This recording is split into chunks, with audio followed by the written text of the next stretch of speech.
des raisons de temps, je vais appeler ici sur l'estrade, d'emblée, le président Biram Dabeï. Président Biram Dabeï.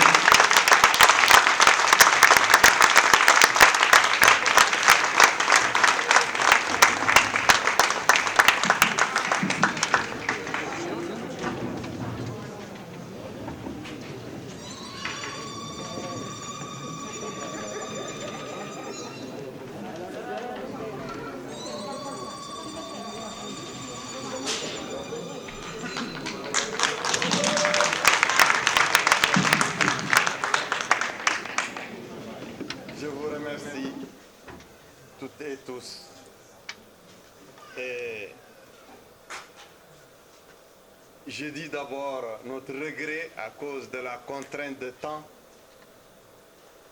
que beaucoup de personnes dont la contribution est importante à la hauteur de l'importance de ceux qui ont déjà parlé devaient parler, mais malheureusement le temps nous a privés de les entendre ici, de les enregistrer ici. Ceux et celles qui ont été aussi les soldats de cette bataille que nous avons menée jusque-là.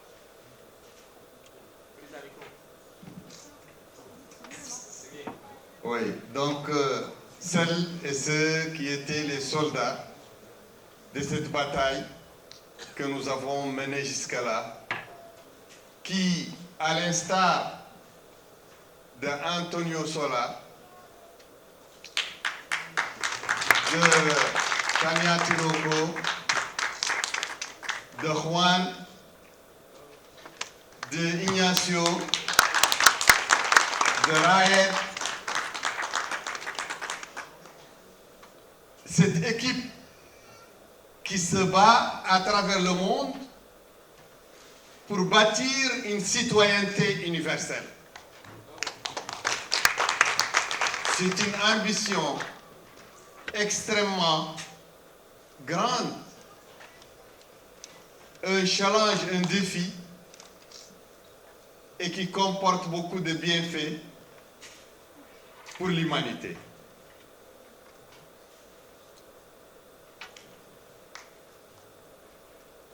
Je vous salue tous, mes frères et sœurs de conviction. Mais je salue d'emblée la France. La France des mythes intellectuels et de la morale au service de l'espèce humaine. La France, le refuge des persécutés et des suppliciés de provenance diverses. Oui. Il commence à nous manquer cette France, la France des Lumières, du droit, la France épicentre des révolutions contre l'obscurantisme, la France terre de réparation des femmes et des hommes menacés dans leur intégrité en quête d'asile et de réconfort. Enfin, la France de la liberté de conscience, des engagements féministes. Des engagements féministes et de l'abolition de la peine de mort. Cette grande nation représente aujourd'hui l'un des rares et derniers lieux de la terre où l'on rêve encore d'un humanisme universel. Sans nier la face sombre de la traite esclavagiste et de la colonisation.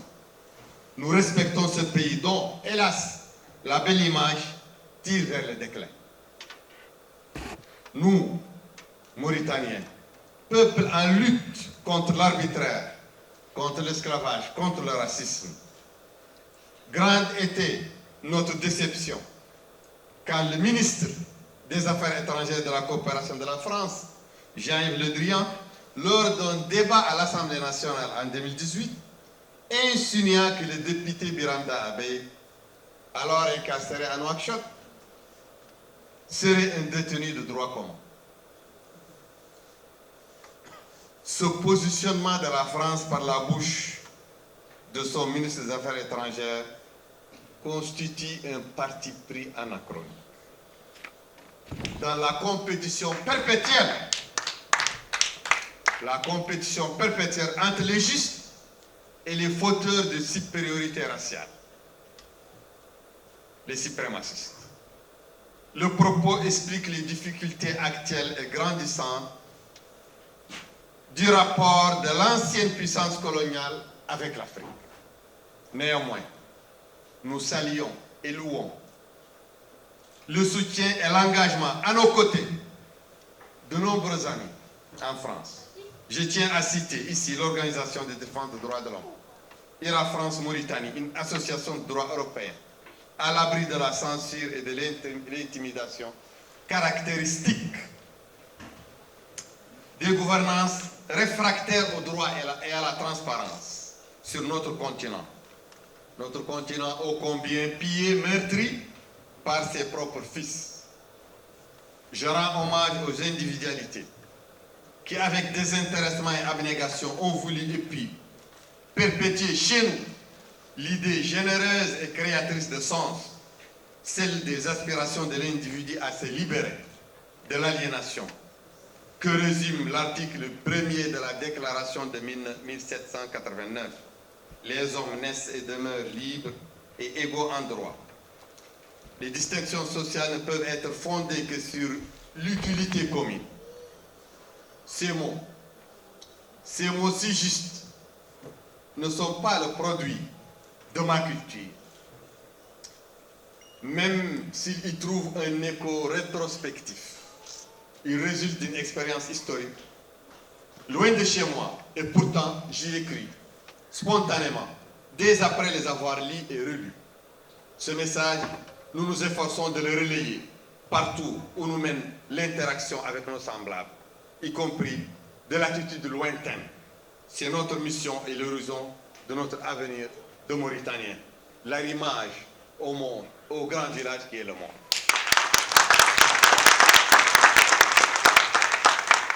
Je m'incline en particulier en face de nos compagnons de route, Rayet, Tania, Antonio, Ignacio, Juan et Mathieu, qui ont traduit leur affection à l'endroit d'Ira Mauritanie et des victimes d'esclavage en Mauritanie en écrit visant à répandre et faire connaître notre abnégation, faire connaître nos modèles d'engagement et nos repères de non-violence dans beaucoup de langues et surtout sur la totalité de la map monde. Par ailleurs, je me sens dans l'obligation de solliciter en ce jour symbolique l'esprit.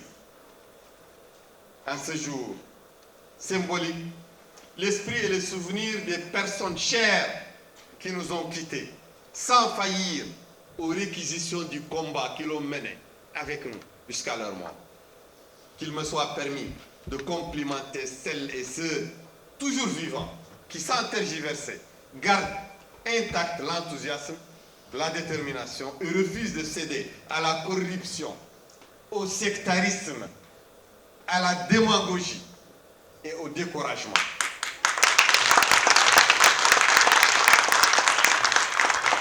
J'évoque et évoquerai sans répit les legs de l'éducation et des valeurs de mon père, Da'abeid, et de ma mère, Mata Ahmed Doussal.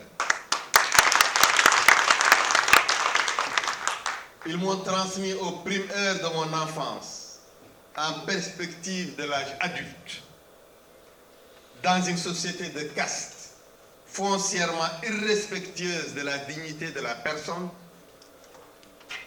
Ils m'ont transmis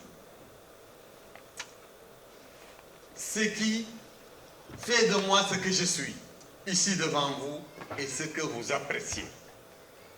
Feda Abeid m'a enseigné le refus et l'opposition instantanée, sans calcul, ni détour de l'injustice d'où qu'elle vient, quoi qu'il advienne. Mata Ahmed Doussal m'a dispensé une exigeante inclination à partager avec les humbles tout le matériel terrestre, les biens d'ici-bas, à donner jusqu'au dernier sou, loin de la peur du déniement et des lendemains de gêne. Ce principe guide mon action à la tête du mouvement IRA et oriente ma vie dans la sphère privée.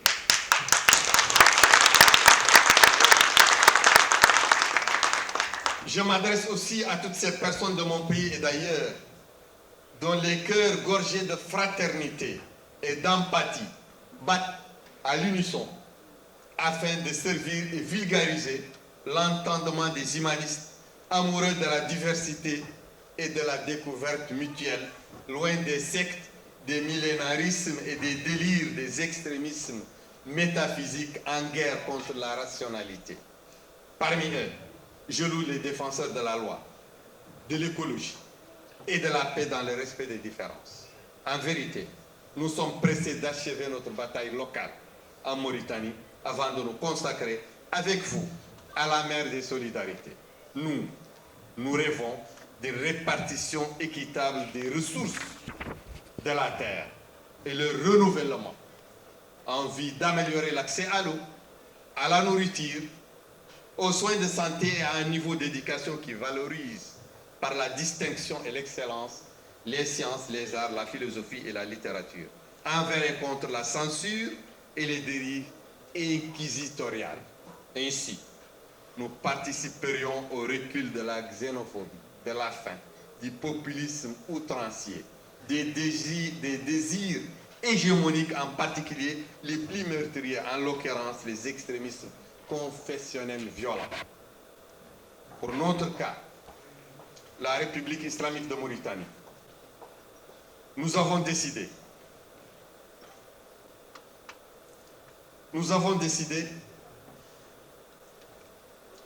dès 2008 d'engager une réflexion au titre de l'initiative pour la résurgence du mouvement abolitionniste IRA, dont l'objectif demeure la subversion des idées, des mots et des actes porteurs de déconstruction et de remise en cause de la domination.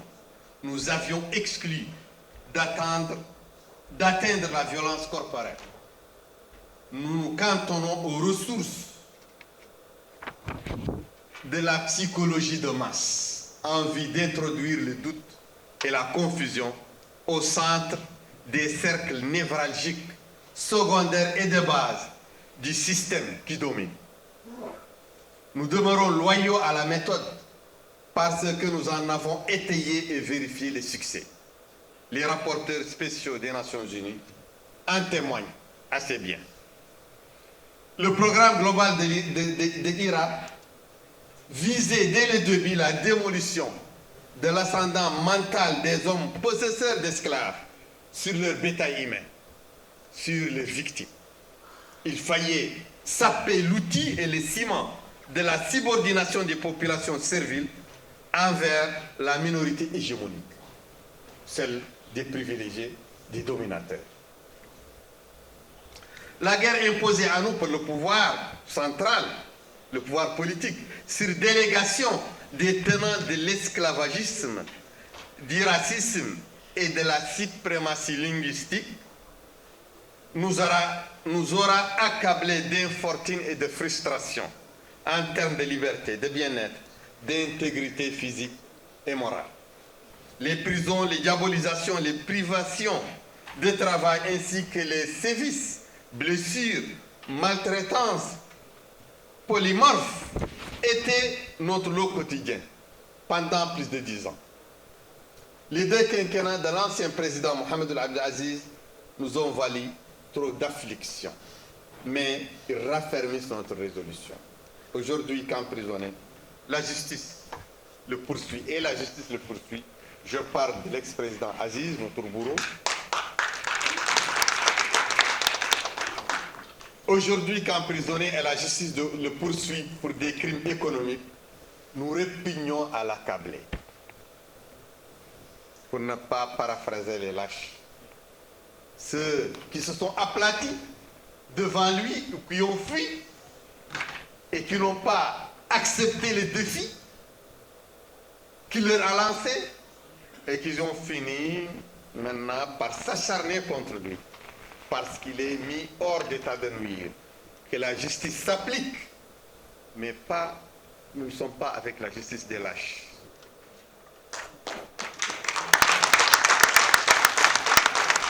À la dernière confrontation de cet épilogue décennal avec la dictature d'Aziz, les élections législatives et présidentielles de 2018 et 2019 démontraient le potentiel de notre audience.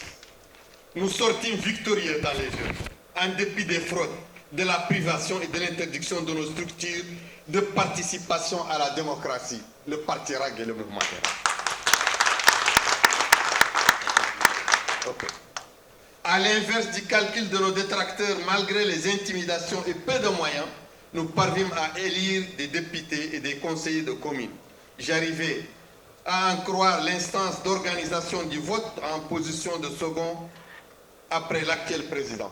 Aujourd'hui, je prétends incarner, avec mes amis, avec notre Coran, l'unique offre d'alternance au pouvoir de l'axe de l'alliance des aristocraties bureaucratiques, tribales, claniques, telles qu'instaurées sous des formes plus ou moins vernies depuis le 10 juillet 2018 à nos jours. Maintenant, chers amis, nous vivons une deuxième phase de réalisation de notre projet pour la Mauritanie et les Mauritaniens. L'État, pendant les deux premiers années du mandat de Mohamed Ould Cheikh Al-Ghazouani, l'actuel président, renonce à l'option de nous éradiquer, bien à rebours de son prédécesseur. Les appels au meurtre, les campagnes de dénigrement, les excommunications, la prison en plein désert sur un toit de zinc de plus de 50 degrés, les châtiments physiques ne ponctuent plus la ligne officielle à nos dépens, la ligne officielle du pouvoir. Cependant, le danger de la régression persiste car des personnalités influentes du gouvernement et de la haute administration et de la finance et de l'entourage du président Ghazouani essayent d'attiser le feu afin de rompre l'apaisement en cours. Ils représentent les intérêts de la conservation des tribus, des clans et du fanatisme, toute faction que notre ambition d'égalité et de citoyenneté effraie. Oui, chers amis, comme partout, durant notre passage d'humain sur la terre, l'histoire, les arts, l'ensemble des supports de la mémoire nous apprennent que la quiétude, l'épanouissement et la sérénité s'achètent au prix de l'équité, de la bienveillance, je dirais de l'amitié et du dialogue franc. Le tarif n'est exorbitant, ni le produit surfait. Vivre sans guerre, loin de la crainte, vaut bien des précautions et une dépense immodérée de scrupules. C'est à ce pacte de transition par les réformes que nous invitons nos compatriotes et le pouvoir du moment. Nous voulons instaurer la normalité au profit de mes frères subsahariens, autochtones, bâtisseurs du pays et patriotes enthousiastes de père en fils, et les enfants de la laborieuse communauté Haratin, pourvoyeurs de barrages, de récoltes, de puits, de gardiennage de bétail, depuis toujours confinés aux tâches multiséculaires de muscles et de sueur. Nous nous engageons à traquer l'esclavage et toutes les pratiques similaires jusqu'à ces derniers recoins. Nous souhaitons que les négro-mauritaniens ne fussent plus tués, torturés, déportés impunément. Nous tenons comme objectif non exigeable à abroger les lois qui protègent les tortionnaires et imposent aux victimes le devoir de se taire, leur dit-on, pour préserver la cohésion de la communauté du destin. À l'épreuve des frustrations et du déni de justice, la ruse ne prend plus.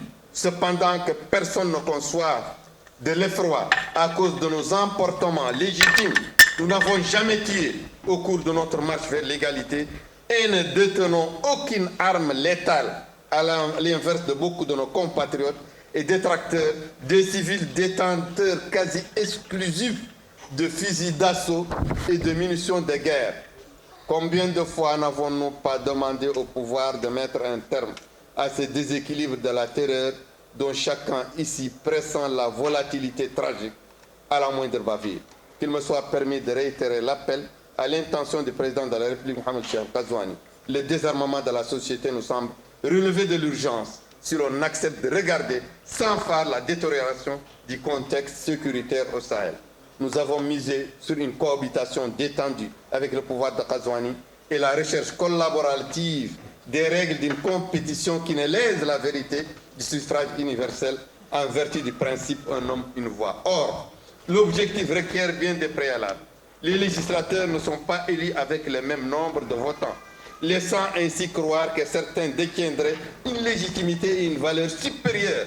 le découpage des circonscriptions favorise nettement un groupe de citoyens sur d'autres. Mais il n'y a pas de drame à accepter les arrêts implacables du nombre et de l'évolution sociale. Seule la réhabilitation, je dirais, l'assainissement de l'État de droit et des libertés démocratiques du Conseil constitutionnel, des forces de sécurité et de la magistrature permettront de nous économiser à tous la rançon de l'insurrection et du ressentiment. Nous chérissons la paix, certes, mais un article si précieux ne saurait, comme la paix ne saurait, se conquérir par la négligence, l'autisme ni la cécité. Je vous remercie.